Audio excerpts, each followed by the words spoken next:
தன்சிகா இருக்கிறாங்களா? நாங்க போலீஸ் ஸ்டேஷன்ல இருந்து கூப்பிடுறோம்.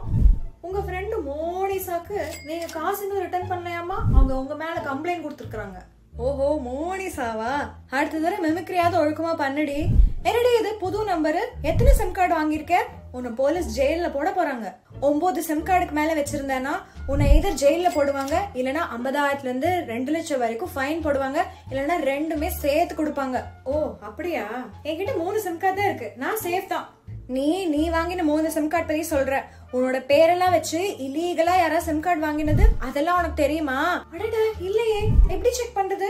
சன்சார் சாத்தி வெப்சைட் குள்ள போ, ஸ்க்ரால் பண்ணு, know your mobile connections click பண்ணு, உன்னோட போன் நம்பர் கேப்சா என்டர் பண்ணு, ஓடிபியை என்டர் பண்ணு. அதுக்கப்புறமா நீ அன்யூஸ் சிம் கார்ட்ஸ் எல்லாத்தையும் வியூ இல்லனா பிளாக் பண்ணலாம். ரொம்ப தேங்க்ஸ் தன்ஷிகா, நீ ரொம்ப புத்திசாலி குழந்தை. இது எல்லாத்தையும் நீ க்ரோ தமிழ் ஃபாலோ பண்ணா கத்துக்கலாம். நீங்களும் மறக்காம ஃபாலோ பண்ணிருங்க.